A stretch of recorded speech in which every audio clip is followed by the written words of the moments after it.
കാലവർഷത്തിൽ തകരുന്ന വീടുകൾക്ക് സർക്കാർ നേരിട്ട് പുനരധിവാസത്തിന് പദ്ധതി രൂപീകരിക്കണമെന്ന ആവശ്യം ശക്തം. തകരുന്ന വീടുകൾക്ക് ലൈഫിലെ ലിസ്റ്റിൽ നിന്നും വീട് നൽകാതെ സർക്കാർ നേരിട്ട് നൽകണം. ലിസ്റ്റിൽ മുൻഗണന നോക്കി വീട് ലഭിക്കണമെങ്കിൽ വർഷങ്ങളെടുക്കും. ലിസ്റ്റ് നോക്കാതെ സർക്കാർ നേരിട്ട് വീട് നൽകാൻ നടപടി സ്വീകരിക്കണമെന്ന് പഞ്ചായത്ത് അധികൃതർ അടക്കം ആവശ്യപ്പെടുന്നു.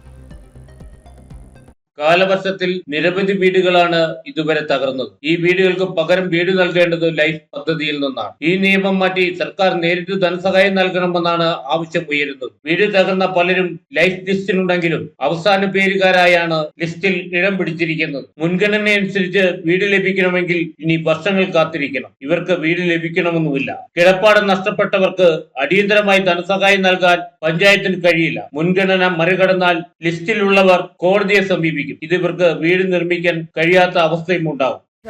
10 സെന്റ് മാത്രം പട്ടയമുള്ളതും കൈവശമുള്ളതും ഇല്ലാത്തതുമായ ഭൂമിയിൽ താമസിക്കുന്ന കർഷക കുടുംബങ്ങളാണ് ഈ കാലവർഷക്കെടുതിയിൽ വീടുകളില്ലാതെ ഇപ്പോൾ 2 ആഴ്ചക്കാലമായിട്ട് അലയുന്നത്. ലൈഫ് മിഷനിൽ ക്രമനമ്പർ അനുസരിച്ച് വീട് നിങ്ങൾക്ക് കിട്ടും എന്നുള്ള മോഹന വാഗ്ദാനങ്ങളല്ല വേണ്ടത്.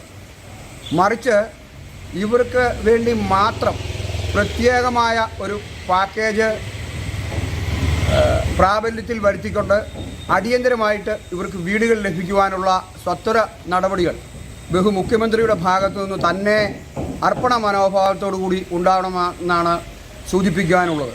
ലൈഫിൽ അല്ലാതെ സർക്കാർ നേരിട്ട് വീട് നൽകാൻ നടപടി സ്വീകരിക്കണം. വീട് പൂർണ്ണമായും തകർന്നവരെ അർഹതയുണ്ടായിട്ടും ലിസ്റ്റിൽ ഉൾപ്പെടുത്തി വീട് നൽകാൻ തയ്യാറാകാത്തതാണ് നിലവിൽ ഈ സാഹചര്യം ഉണ്ടായത്. അതിനാൽ വീട് തകരുന്നവരെ പ്രത്യേക പദ്ധതിയിൽ ഉൾപ്പെടുത്തുകയും ഇവർക്ക് സർക്കാർ നേരിട്ട് ധനസഹായം നൽകണമെന്നാണ് പഞ്ചായത്ത് അധികൃതരുടെ ആവശ്യം. Idukki vision news, Upputhara.